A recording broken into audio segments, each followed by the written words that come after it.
Paz do Senhor, amados. Amém. Podem assentar.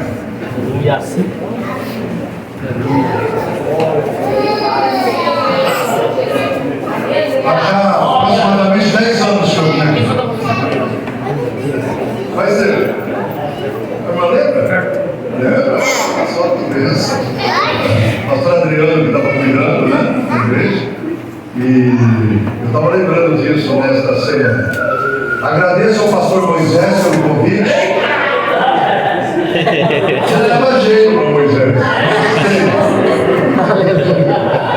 Obrigado pelo convite, pastor Walter, e a todos os irmãos em Cristo. Aleluia. Estava com medo, pensando que ia chegar muito tarde, porque o caminho estava travado e nós saímos de casa com o tempo de chegar aqui uns 20 minutos antes das 7.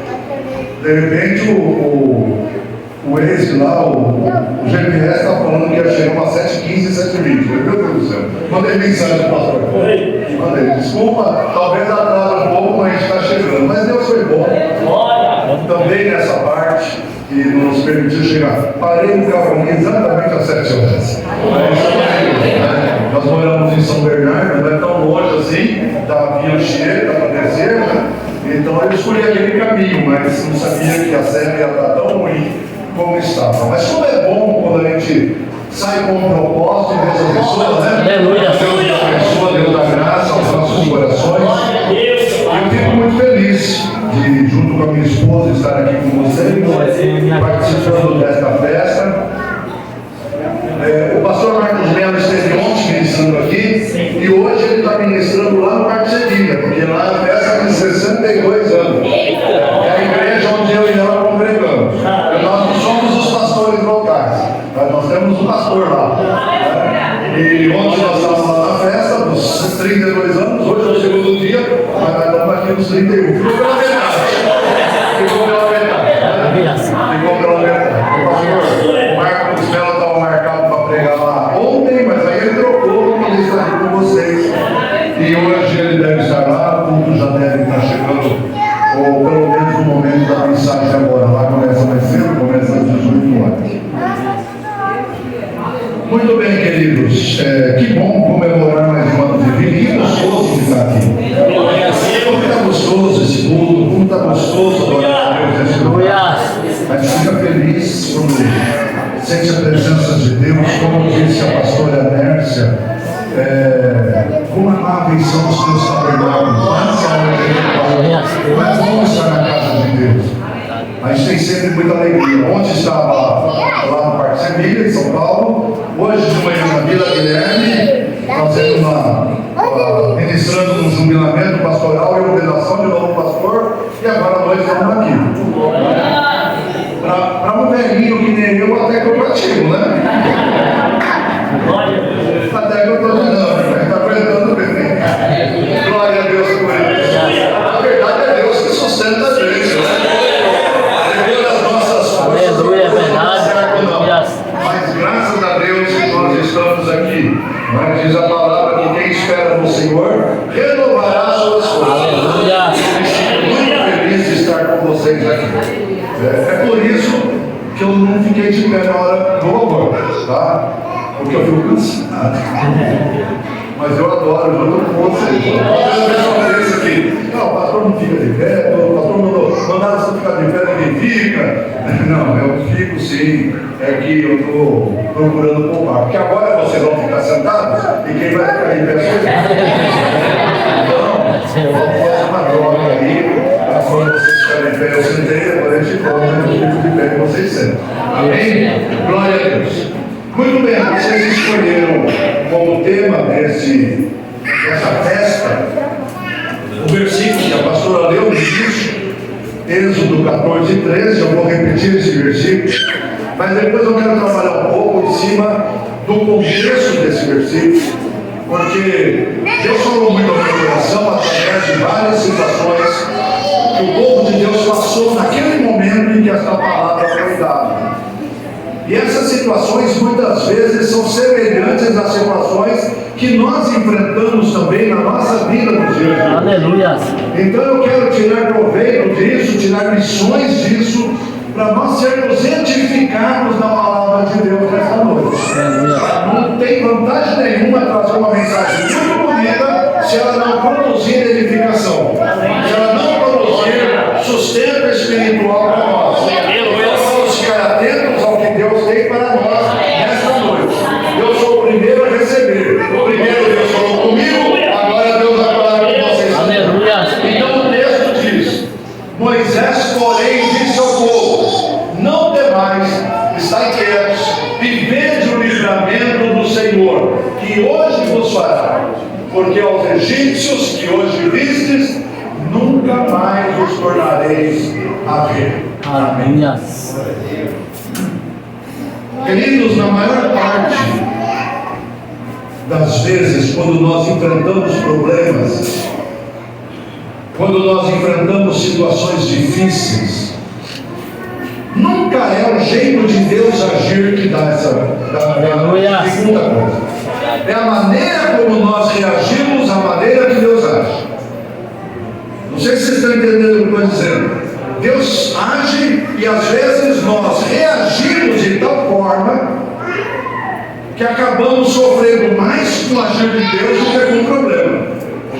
Isso é uma verdade espiritual. Eclesiastes capítulo 11, versículo 5, nos fala da dificuldade que temos de entender o agir de Deus. Olha o que está escrito lá em Eclesiastes: assim como tu não sabes qual o caminho do vento, nem como se formam os ossos do ventre da mulher grávida, assim também não sabes as obras de Deus, que faz todas as coisas. O que o escritor está dizendo aqui é que nós temos dificuldade de entender o agir de Deus, porque Deus age de acordo com os seus propósitos. Deus não age de acordo com a nossa maneira de pensar. Deus não age do jeito que a gente quer que Ele faça. Deus age segundo os seus propósitos, não é? E nem sempre nós entendemos isso. Nem sempre nós entendemos esses propósitos. Quer ver um exemplo bem claro? Vocês sabem daquela passagem quando os discípulos estavam atravessando o mar de madrugada e veio a tempestade e Jesus veio andando por sobre as águas. Todos vocês conhecem esse texto. Quando os discípulos viram Jesus se aproximar, eles gritaram: é um fantasma. Sabe, irmão, às vezes Deus está vindo para a solução e a gente não está percebendo. Às vezes a resposta está chegando e a gente não está se tocando porque Deus está trabalhando ali. Os discípulos ali viram e até eles entenderam que não era um fantasma, mas era o Senhor Jesus que vinha trazer a mudança, que vinha acalmar a tempestade. Aleluia! Eles levaram tempo, mas primeiro eles se assustaram, e a gente às vezes faz isso. Lá no livro do profeta Isaías, no capítulo 55, versículos 8 e 9, mostra isso com muita clareza quando diz assim: porque os meus pensamentos não são os vossos pensamentos, nem os vossos caminhos os meus caminhos, diz o Senhor. Porque assim como os céus são mais altos do que a terra, assim são os meus caminhos mais altos do que os vossos caminhos, os meus pensamentos mais altos do que os vossos pensamentos. Deus não pergunta para nós como Ele tem que fazer as coisas. Deus não pergunta para nós como a gente quer que Ele faça, como Ele deve agir. Deus não se submete à nossa avaliação, à nossa análise. Porque quando a gente vê uma situação, a gente acha que o jeito certo de resolver aquilo é de um jeito. Mas Deus tem um jeito dele de fazer. Aleluia. Eu acho que isso é exatamente o que estava acontecendo em algum momento na história de Israel, quando eles estavam ali de frente ao Mar Vermelho com um exército chegando por trás deles. Efésios diz, na carta aos Efésios, capítulo 1, versículo 11, diz que Ele faz todas as coisas segundo o propósito da sua vontade. A gente fica orando, irmãos, para Deus fazer as coisas, Deus abrir, Deus trabalhar, Deus curar, Deus libertar. Mas Deus tem propósitos, Ele tem formas de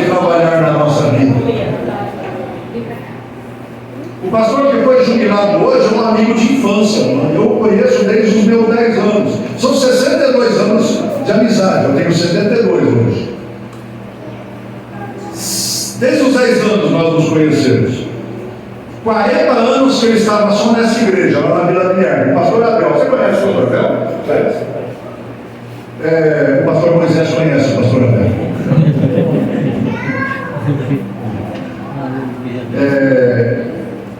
E há muito tempo já, há meses, mais de ano, que eu como presidente ficava preocupado, porque eu via que o Abel estava ficando cansado, ele estava tendo dificuldade para comandar a igreja, apesar de ser um homem extremamente espiritual, mas a idade foi chegando, era um pouco mais velho que eu, pouca coisa mais velho que eu. E a gente preocupado, e conversávamos lá na diretoria da convenção, dizendo: Deus precisa preparar alguém, né, para substituir o Abel, porque não adianta jubilar o pastor Abel e não ter ninguém para pôr no lugar. Então fazia tempo que a gente vinha olhando nesse sentido. E nunca nós imaginamos que quem iria substituí-lo era o próprio genro. Nunca passou pela nossa mente essa possibilidade. E aí hoje de manhã eu falei, o genro dele, a gente chama de Neto, né? É o sobrenome dele. Eu falei, aí chamando já de pastor, eu falei: pastor Neto, sabe por que demorou o pastor Abel ser jubilado e você assumir? Porque Deus estava te preparando. Sabe, irmãos, às vezes Deus está preparando a solução que é a às vezes Deus está fazendo com que as coisas aconteçam. Aleluia. Então, se Efésios 1:11 diz que ele faz tudo segundo o propósito da sua vontade, no versículo 12 ele diz que faz isso para que nós sejamos para o louvor da glória de Deus. Aleluia. As coisas que acontecem na nossa vida, elas devem contribuir para que o nome do Senhor seja glorificado. Jesus não veio para resolver os nossos problemas, ele veio para trazer salvação e vida eterna. Então quem o recebe, quem o aceita, tem o seu nome escrito no livro da vida. Mas porque Deus nos ama, ele ouve nossas orações, ele cura nossas enfermidades, ele dá solução para os nossos problemas, ele dá resposta para as nossas inquietações, por amor a cada um de nós. Aleluia. Mas Deus faz isso segundo a vontade dele, segundo o propósito dele. Então, se ele faz tudo segundo o propósito da sua vontade, Romanos 12:2 diz que essa vontade é boa, é agradável e é perfeita. Se a gente parar para pensar nisso, gente, que coisa maravilhosa que está guardada aqui, que segredos extraordinários, né? A vontade de Deus a nosso respeito é boa, perfeita e agradável. Às vezes eu tenho dificuldade de entender o que Deus está fazendo, mas quando eu tenho fé, uma fé verdadeira, eu falo: Senhor, eu não entendo o que está acontecendo, mas eu sei que a tua vontade é boa,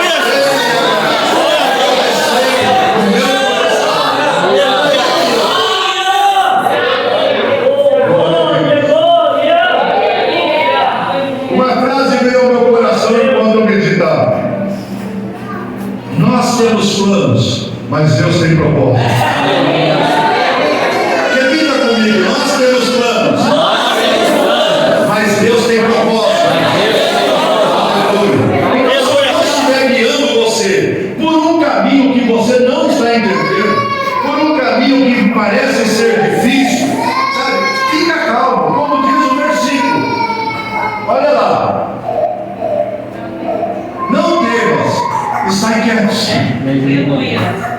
Uma vez eu preguei uma mensagem baseada lá em Josué, quando eles cercaram Jericó, e eu dei um tema para a mensagem dizendo: não grite fora de hora.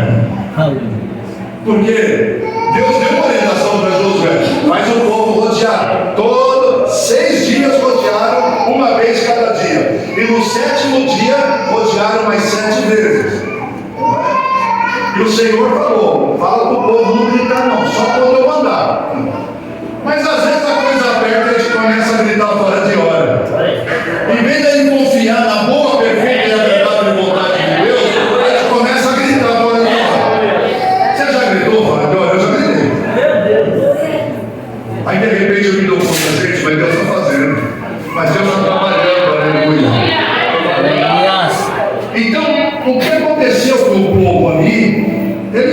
estiveram diante do mar. E para eles nunca tinham ouvido falar que alguém atravessou um pé enxuto no meio do mar. Eles olham para trás, o exército egípcio era o exército mais poderoso daquela época. É natural que eles ficassem confundidos, é natural que eles ficassem assustados, é natural isso. Mas Deus tinha dito antes, porque Deus podia ter levado o povo por outro caminho, não podia? Ele disse isso: eu poderia ter levado vocês pelo caminho da terra dos filisteus. Talvez fosse um caminho mais rápido, talvez fosse um caminho mais plano. Está escrito lá na palavra. Deus falou que tinha um caminho pela terra dos filisteus. Mas se eles fossem pela terra dos filisteus, eles iam ter que enfrentar uma guerra. E Deus falou assim: mas eu não os levei por esse caminho, para que o meu povo, vendo a guerra, não desfalecesse o seu coração e quisesse voltar para o Egito. Você percebe que Deus tem propósito, mesmo no caminho difícil que Ele coloca para nós? Sabe por quê? Porque quando eu estou vendo só que os meus olhos estão enxergando, Deus já está vendo o fim do meu caminho e da minha jornada. Eu estou vendo o momento agora, eu estou vendo a situação, mas Deus já sabe o que vai acontecer lá na frente. Lá na frente Deus já sabe. E Ele conhece o caminho mais seguro, Ele conhece o caminho melhor para a nossa vida, aleluia. Outra coisa importante: quando os israelitas viram o exército se aproximando, eles foram tomados pelo pavor e pelo desespero. Eles estavam naquilo que a gente chama de beco sem saída, porque na frente era uma área atrás do exército, do lado tinha montanhas e não tinha para onde escapar. O desespero tomou conta do coração. O medo tomou conta do coração. Deixa eu dizer uma coisa para você: o medo é um grande inimigo da fé. O medo é um grande inimigo da fé. É verdade, Deus.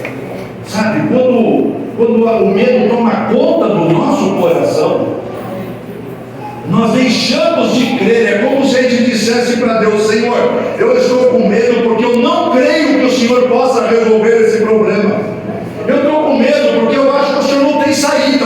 Esse problema não tem jeito. Não tem jeito. O medo leva a gente a duvidar até mesmo de Deus. Glória a Deus. Não é pecado sentir medo. O medo é uma reação natural do ser humano.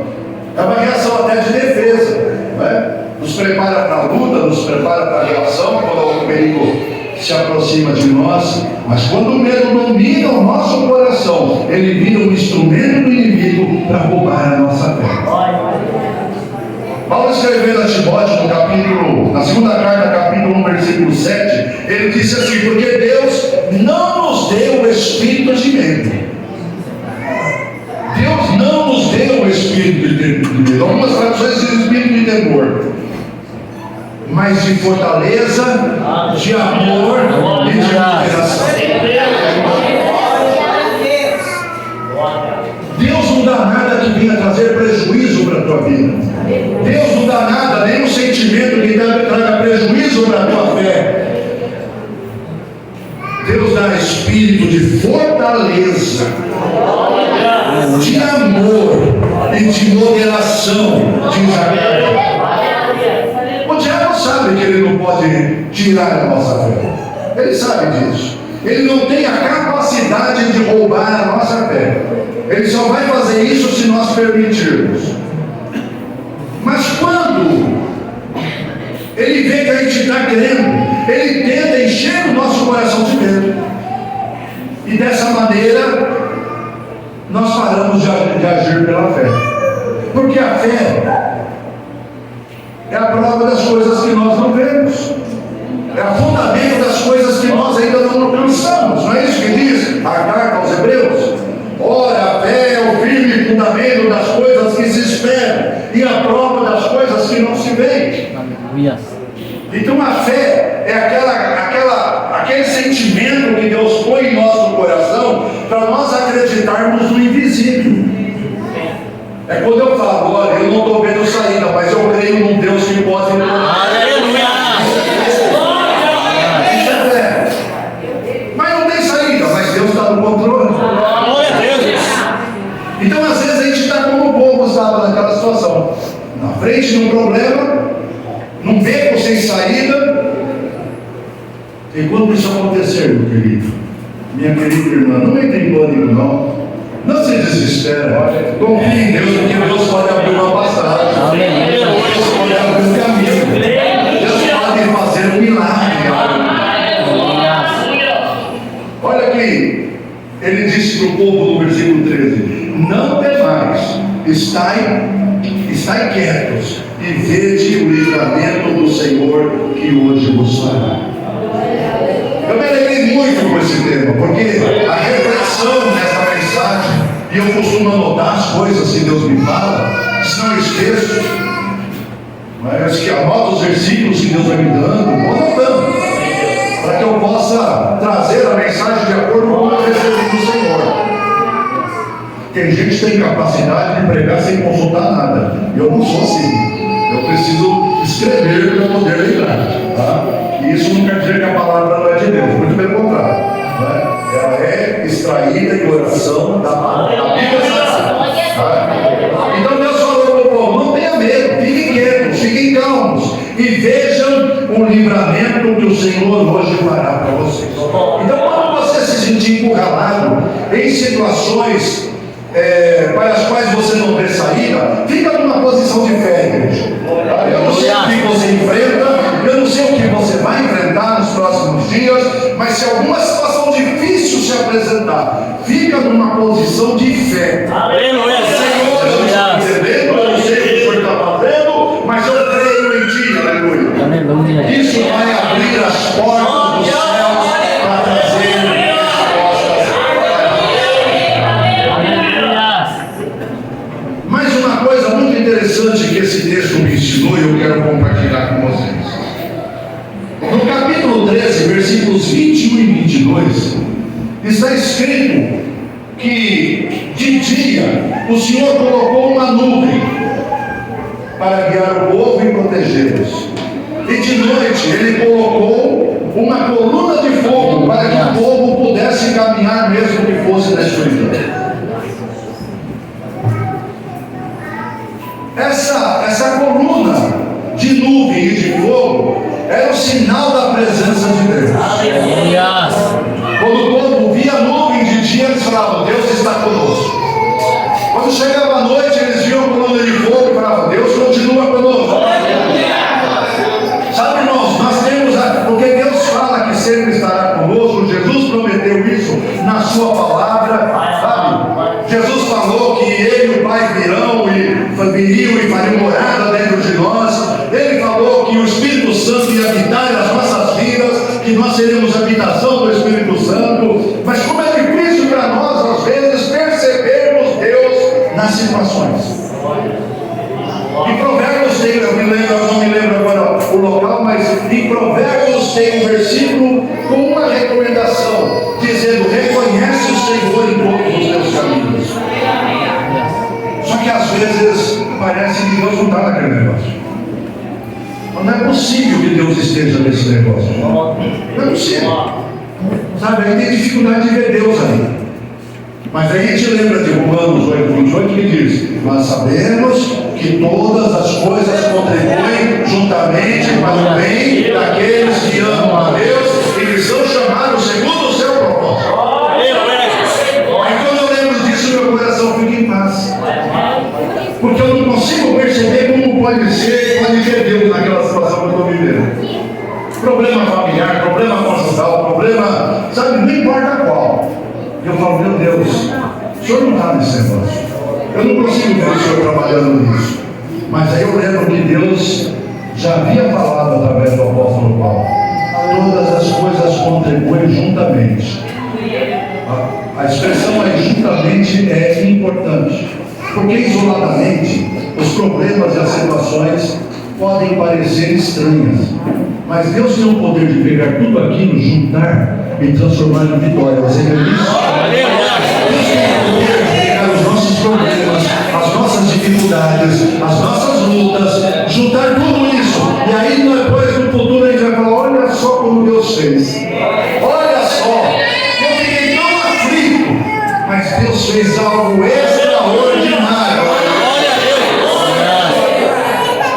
E o versículo 22 diz que Deus nunca tirou nem a coluna de nuvem durante o dia, nem a coluna de fogo durante a noite. Deus nunca tirou.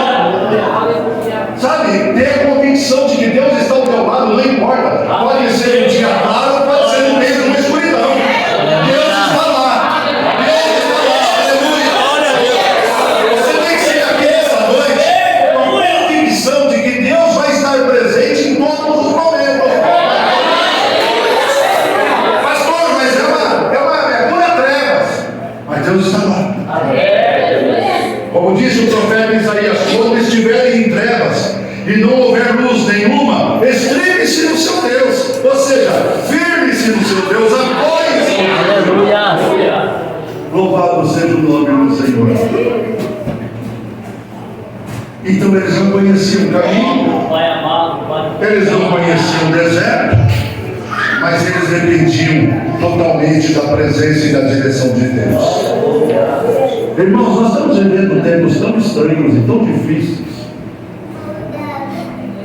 Eu visito muitas igrejas e eu tenho contato com lideranças de outras denominações e com autoridades cristãs, políticos evangélicos, estão lutando às vezes para aprovar leis ou impedir que leis que prejudiquem a igreja sejam aprovadas.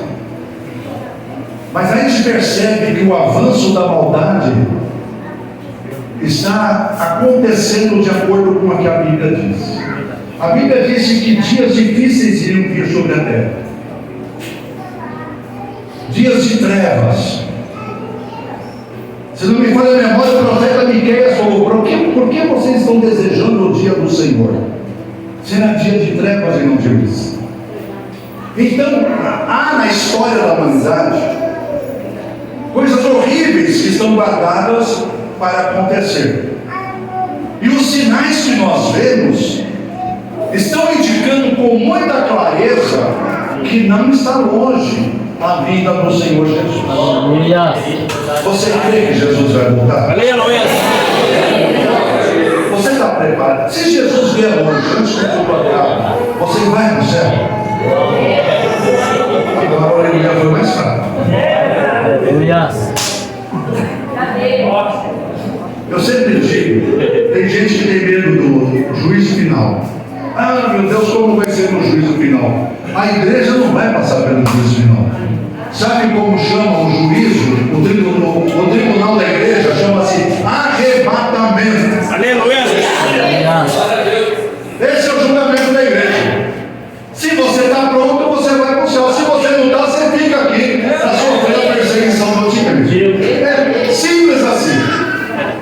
Então a igreja não tem que se preocupar com o anticristo, quando é, quem será, como serão as pragas, como serão as taças da ira de Deus de que fala Apocalipse. Não é problema da igreja. O problema da igreja é estar preparada para o dia que Jesus vai. Então, se você não se sente seguro, comece a consertar a tua vida hoje. Se você tem medo da morte, comece a consertar a tua vida hoje. Porque se ele não vier agora, eu posso morrer agora. A tendência é que eu morra antes da maioria de vocês, porque eu sou mais velho. Mas se a gente ficar na porta do cemitério, vai entrar também em termos de criança, de jovens. Vai entrar. Porque nós não sabemos qual deve ser a nossa preocupação, estar preparados. Estar preparados. Aleluia. Sabe, é isso que vai dar vitória para a igreja. Nós dependemos da presença dele. Às vezes a gente está aflito, está com medo, está assustado, mas quando a gente busca a presença santa do Senhor, é a melhor coisa que existe no mundo. Poder sentir a presença de Deus é a melhor coisa que existe. Isso traz paz, isso traz confiança. Isso traz alegria. Aleluia. Então nunca abra mão da presença de Deus. Aleluia. Nunca abra mão da bênção de Deus, porque essa presença vai trazer direção para a tua vida. Essa presença vai trazer a orientação que você precisa para tomar decisões sábias na presença do Senhor. Aleluia. O Aleluia. povo tinha a coluna de nuvem e a coluna de fogo para guiá-los. E nós o que temos? Você tem a Bíblia Sagrada. Glória a Deus. Você pode orar a Deus e Deus falar com você.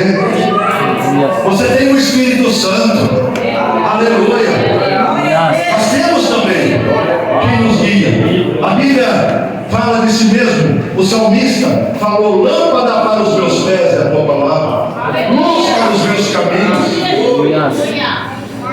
O povo tinha a coluna de fogo no meio da escuridão. Nós temos a palavra, que é lâmpada para os nossos pés. Nós temos o Espírito Santo, aleluia, que nos orienta e nos conduz.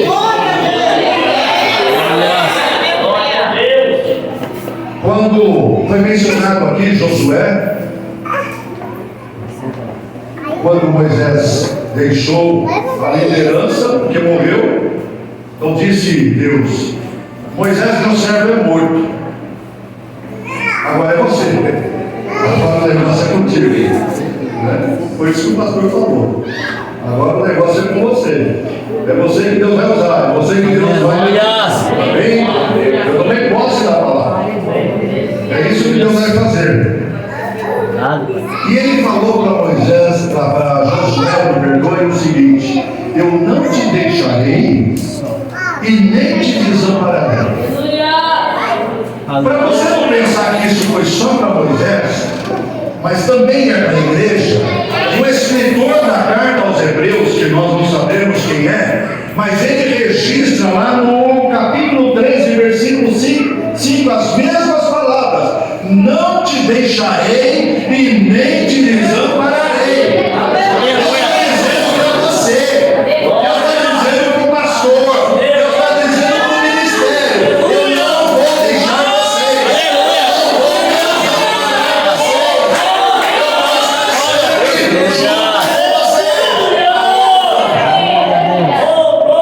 Glória a Deus.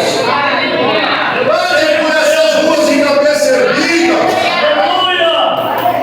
Louve a Deus em qualquer circunstância. Não te deixarei nem te desampararei. Repita comigo isso: não te deixarei, nem te desampararei. Promessa que Deus faz. A nossa tendência nos momentos difíceis é fazer como isso. Se deixar e murmurar. Mas Deus falou: fica quieto. Não tem medo não. Sabe, o problema da murmuração qualquer é que o murmurador olha mais para o problema do que para Deus. O murmurador é aquela pessoa que fica reparando em tudo que é errado para falar daquilo. Às vezes até com propósito ele acha que é um bom propósito. Não, mas é uma crítica construtiva. Deus põe os conselheiros que a igreja precisa para aconselhar as pessoas. Ele não precisa de murmuradores. Ele não precisa de pessoas críticas. Ele precisa de pessoas que amem. Como disse lá, o Espírito que Ele põe em nós também é um Espírito de amor. Agora, a murmuração enfraquece a minha fé. A murmuração impede as bênçãos de Deus na minha vida. E a murmuração entristece o coração de Deus. Aleluia. Olha quanta coisa a gente pode aprender com essa lição do povo de Israel. Quando nós murmuramos, nós demonstramos que não confiamos em Deus. Não confiamos que Ele está no controle. Não confiamos que Ele pode resolver. Gente, confiar em Deus nos livra de muito sofrimento, viu? Confiar em Deus nos livra de dores, de angústias muito grandes. Quando a gente Deus, a gente tem paz no coração. A Bíblia diz que muita paz tem aqueles que confiam em Deus. Muita paz. Não é um pouco de paz, não. Não é uma paz circunstancial, não é uma paz passageira. Não, muita paz. Muita paz. Porque Ele é o Deus de paz. Então, quando nós confiamos em Deus, nós temos paz no nosso coração. O horário está avançado e nós poderíamos tirar outras lições aqui. Mas eu quero encerrar citando o versículo 15 do capítulo 14 de Êxodo. Deus disse a Moisés: por que clamas a mim? Dize aos filhos de Israel que marchem. Às vezes Deus já deu as respostas, às vezes Deus já fez a promessa, Deus já deu a direção, Deus já deu a autoridade para nós tomarmos decisão. Mas a gente demora em agir, a gente demora em obedecer. Você está entendendo? Deus está falando com o povo agora, falou com ele assim: Moisés, agora não é hora de ficar clamando, agora é hora de marchar. Então tem hora que nós precisamos de precisamos parar de ficar nos lamentando e temos que começar a dar passos de fé. Vocês lembram daqueles 10 leprosos que Jesus curou? Ele curou 10 leprosos, mas a Bíblia não diz que os leprosos ficaram curados na hora. Jesus falou: agora vocês vão e apresentem-se ao sacerdote. Era o que estava na lei. Jesus estava falando: cumpra a lei. O sacerdote vai ver se vocês estão curados ou não. E diz a palavra de Deus que enquanto eles iam, eles foram curados. Enquanto eles caminhavam e obediência à palavra, eles foram curados. Irmãos, tem hora que nós temos que começar a andar. Tem hora que nós temos que sair da zona de conforto. Tem hora que a gente precisa sair da tenda, sabe? Sair para poder caminhar em pé. Deus deu uma palavra. Deus deu uma palavra. Eu tomo posse dessa palavra. Eu tomo segundo essa palavra. Porque tem promessa que só vai se cumprir quando a gente começar a andar. Tem promessa que só vai se cumprir quando nós começarmos a andar no obediência.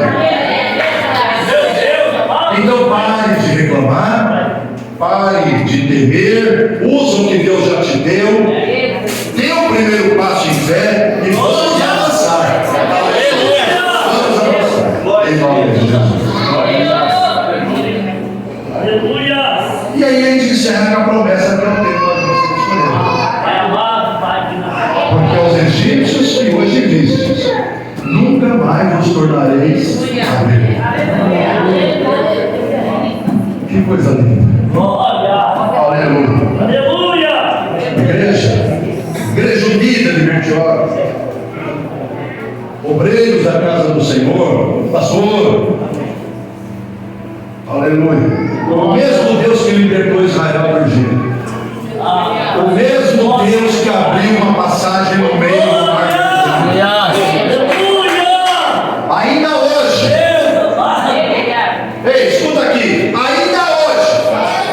Que dia é hoje? Dia 27? Ainda hoje Ele pode fazer um milagre. O mesmo Deus que abriu o mar vermelho, ainda hoje pode fazer um milagre. Você toma posse disso, né? Você acredita?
eles tiveram que atravessar o Rio Jordão. O Rio Jordão é um símbolo. É um símbolo muito forte. Porque se eles não passassem o Jordão, eles não deixariam o opróbrio do Egito. E a Bíblia diz que o opróbrio do Egito, a maldição do Egito, só foi tirada quando eles entraram na terra prometida. Então, se eles não atravessassem o Rio Jordão, presta atenção nisso, que isso é profético. Então, eles precisavam atravessar o Jordão para tomar posse da promessa. Nós precisamos, e quem estabelece isso é cada um de nós. Não é o pregador, não é o pastor, não é o professor, sou eu que estabeleço. Eu quero pôr um Jordão na minha vida. Eu quero pôr um Jordão na minha vida. Pôr um Jordão na vida significa: até aqui eu estava no deserto, até aqui eu estava caminhando na sequidão, mas agora eu atravesso o Jordão e tomo posse da promessa de Deus.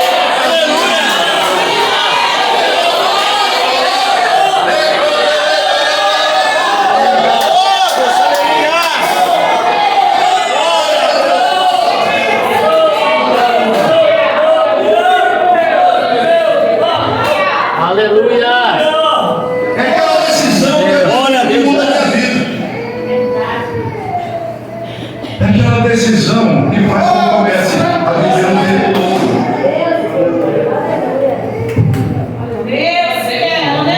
Tem gente que aceitou Jesus há 20, 30 anos. Eu aceitei Jesus há 63 anos atrás. Tinha 9 anos de idade. Mas tem gente que aceitou Jesus há tanto tempo quanto eu, ou 30 ou 40 anos, pastores. Mas se acostumaram com a vida cristã. Vem para a igreja, cultua a Deus, louva, canta. Porque sabe cantar, porque ora, porque sabe orar. Lê a Bíblia, porque é obrigação do crente ler a Bíblia. Mas não tem uma experiência renovadora com Deus. Ele está salvo, o nome está escrito no livro da vida. Mas João 10,10 fala que Jesus veio para dar vida e vida com abundância. Se você for no hospital agora, vai ter um monte de gente lá deitado nos leitos. Eles não estão mortos, eles estão vivos. Mas é uma vida ruim. Eles não têm uma vida abundante. Muitos deles podem morrer essa noite. Então eu quero usar esse exemplo para você entender. Jesus disse: a vida que eu quero dar não é a vida de alguém que apenas vai sobrevivendo. Não, a vida que eu venho para dar é uma vida abundante. Abundante é assim, muita vida. Abundante quer dizer, é muita vida.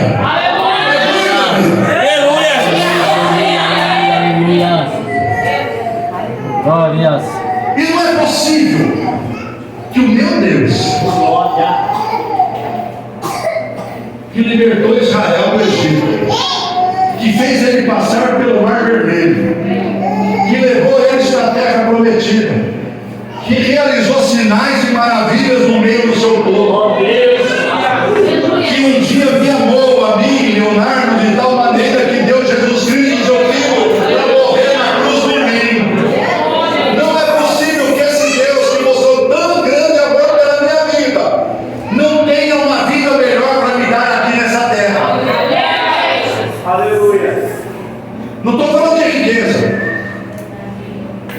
Não estou falando da ausência de problemas, eu estou falando de uma vida regozijante.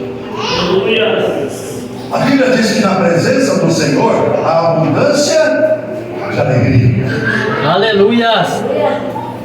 Nós precisamos aprender, e eu encerro aqui, nós precisamos aprender e entender que nós temos que ir à fonte todos os dias. Todos os dias. Um dia eu aceitei Jesus, mas vai à cruz de novo. Vai aos pés da cruz.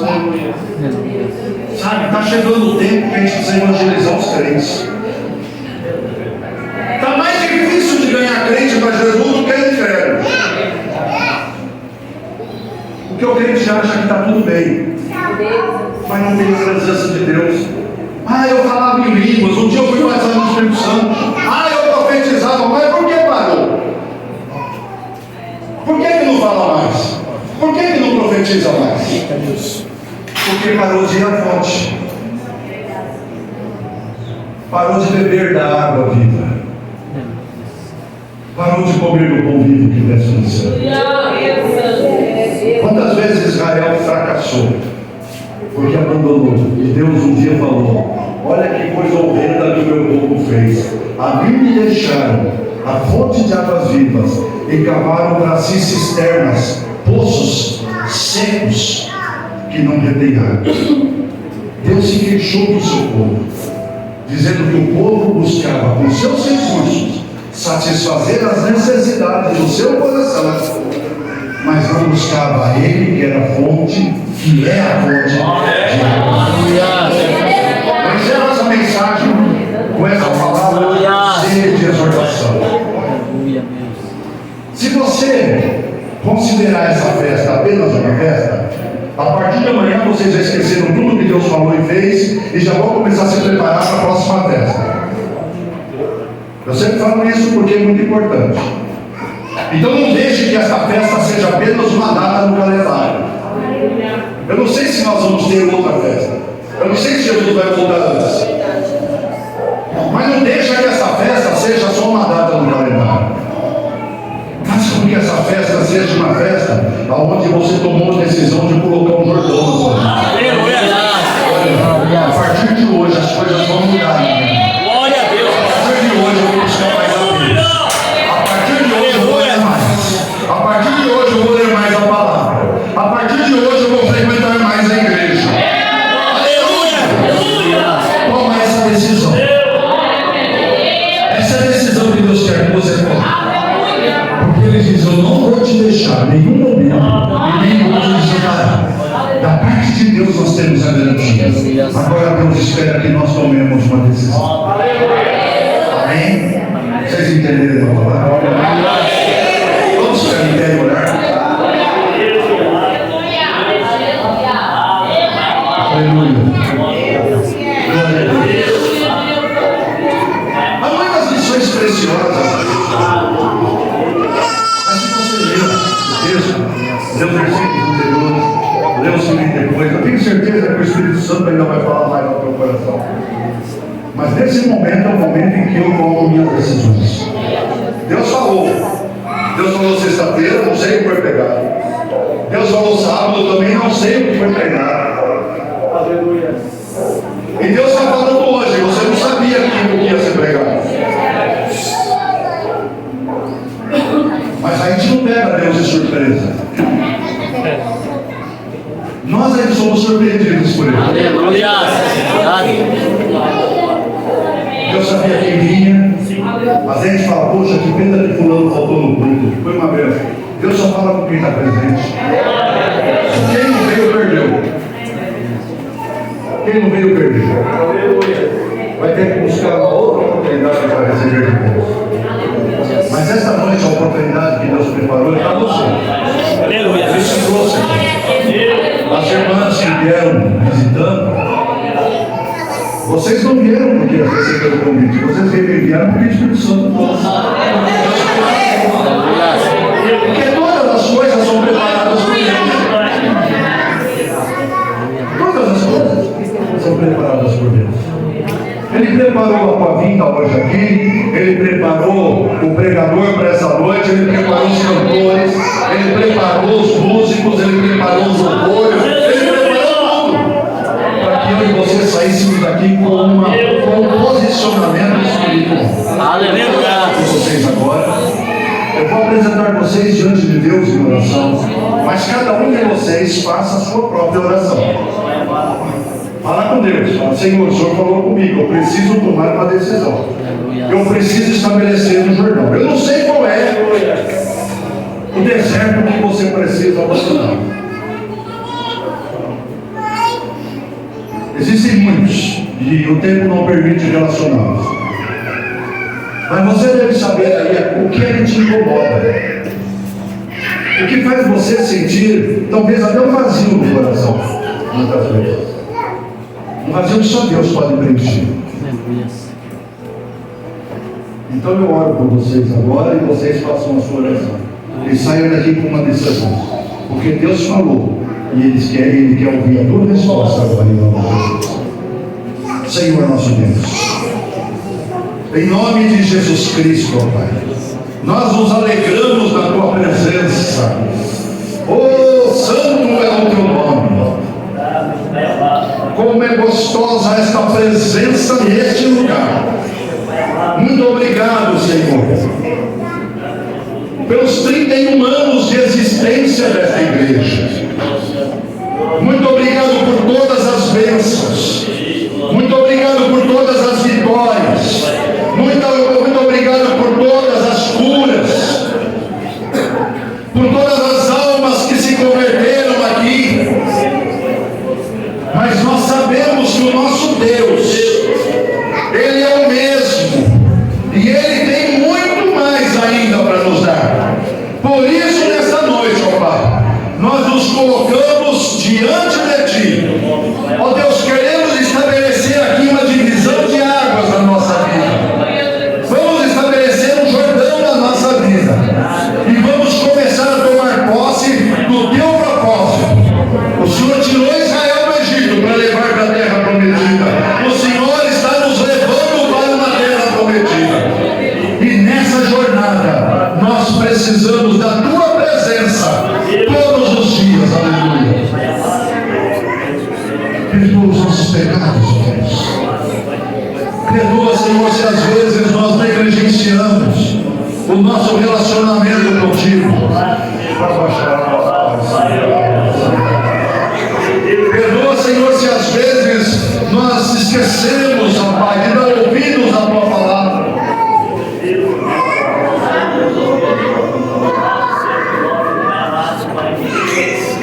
E dá-nos, Senhor Deus, um novo tempo na Tua presença.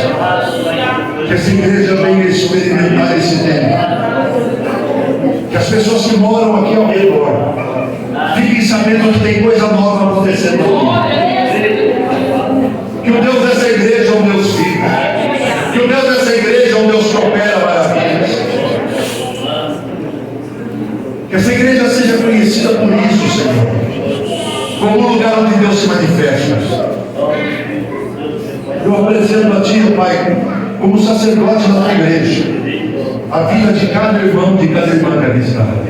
Eu não conheço, Senhor, mas o Senhor sabe, na intimidade, quem é cada um de nós. Ajuda-nos, ó Pai, a passarmos o nosso Jordão. Ajuda-nos, Senhor, a atravessarmos por outro lado, a tomarmos posse das Tuas promessas. Ó Deus amado, porque assim como o Senhor prometeu para Israel, os egípcios que hoje vedes, nunca mais tornareis a ver. Que nós também possamos deixar para trás tudo aquilo que produzia medo, que produzia temor, que produzia aflição, escravidão.